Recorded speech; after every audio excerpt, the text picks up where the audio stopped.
les hypersensibles. Aujourd'hui, on parle de nos petits zèbres bien rayés, ok, et des difficultés qu'ils peuvent avoir finalement dans leur progression.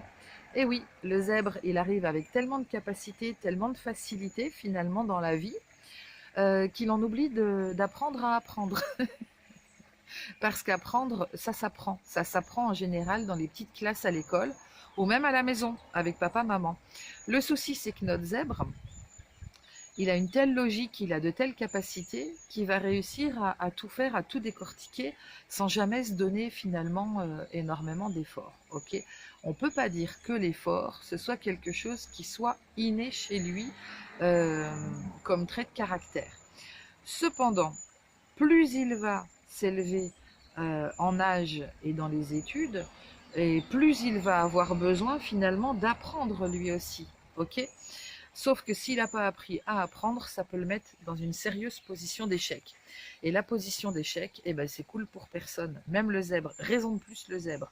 Parce que là, c'est un coup euh, à le fiche complètement par terre. Il en arrive à douter de lui, à perdre confiance en lui et à se dire, mais mince, mais finalement, mais je suis moins que les autres, je suis bon à rien, je suis complètement nul, etc., etc. C'est comme ça qu'on retrouve des enfants zèbres en total échec scolaire qui arrivent à 20 ans sans avoir réussi ni leur BEPC ni leur bac et qui finissent par se dire mais bah, finalement on m'a dit que j'étais au potentiel, surdoué, machin et tout, et puis c'était facile avant, mais j'arrive à rien finalement dans ma vie.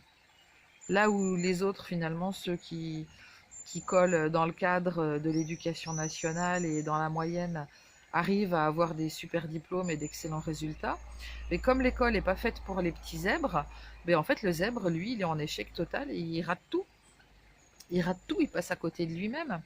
Donc, quand on a des enfants zébrés, ça arrive, si, si, c'est très très drôle un enfant zébré, ça vit à 2000 à l'heure, ça s'intéresse à des milliards de choses, mais par contre, c'est ben, apprendre, ça lui demande un effort et il n'est pas forcément disposé à faire cet effort-là. Et bien vous allez trouver des techniques à travers le jeu ou à travers l'apprentissage qui vont lui apprendre à apprendre, ok? En respectant ses rayures bien évidemment, mais vous allez lui donner ce goût de l'effort, de la persévérance. Donc si par exemple il est en, je sais pas, je vais dire des bêtises, ok, il est au CP, qu'en 2 mois, 3 mois, il a réussi à acquérir complètement la lecture, eh bien au lieu de le laisser continuer à faire du décryptage de mots, de phrases, de sens, comme les enfants de son âge, eh bien vous allez passer au niveau supérieur. Vous allez lui acheter des vrais livres, ok.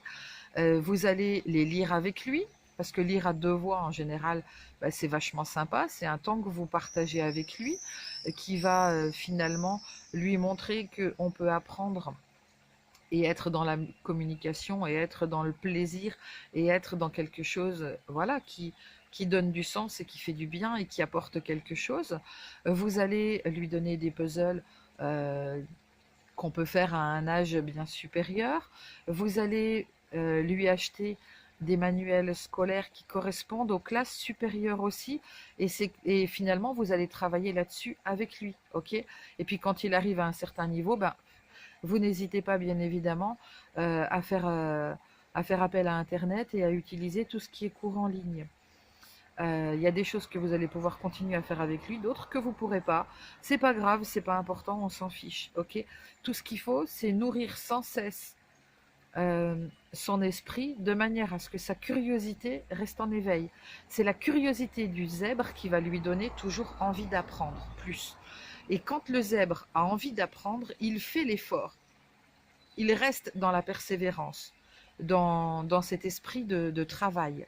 Ok. Si tout lui est mâché, si tout lui est facile, votre zèbre, c'est pas compliqué, au bout d'un moment, il décroche et il décroche très très vite.